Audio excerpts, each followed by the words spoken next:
मु पाड़ो करिया को जाउची। मु एबे हाफ लिटर दूध गरम करुची। एटा को आमे पूरा फुटिवा पर्यंत छाड़ी देबा। पाड़ो हाफ लिटर दूध को मु एतिकी पाड़ो नहींची ताकू टिके पानी रे भिजेबा।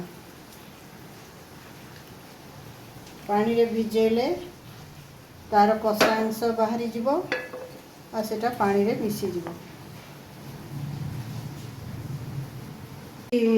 रखीथिली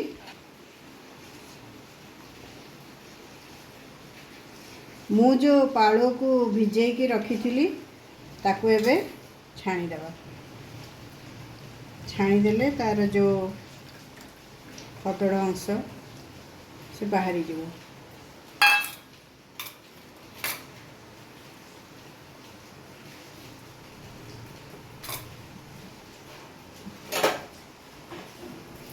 चीनी पके देबे दूध रे। चीनी भल भाव में मेल्ट करिगले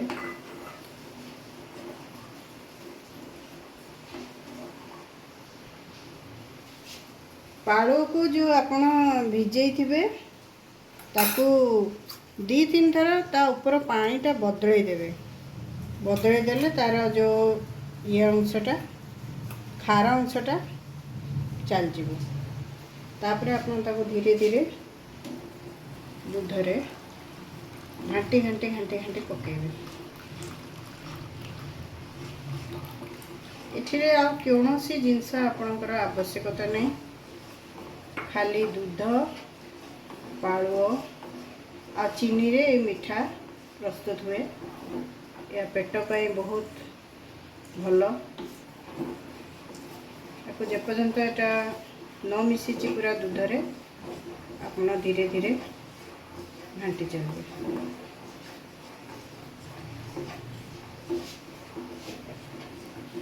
ए समय आप चेक भी करें कते मीठा आपन को दरकार। बेसी मीठा खाते अधिका चीनी देवे। स्वाद अनुसार चीनी देवे।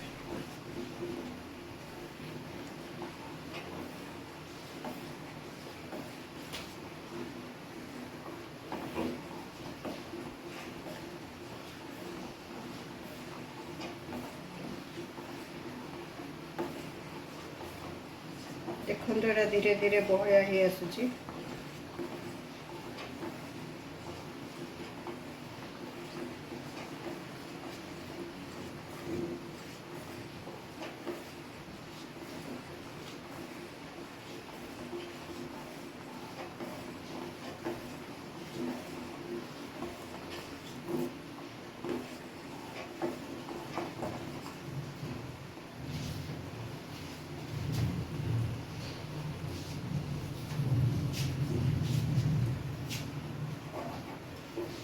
देखो पूरा बहया ही आसला।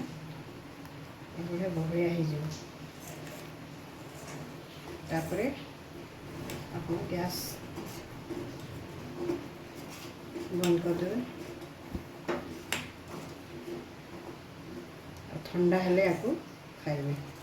आपन बनातु पूजा पर्व उपास उपास बने की खाइबे। या बहुत देह पई भलो।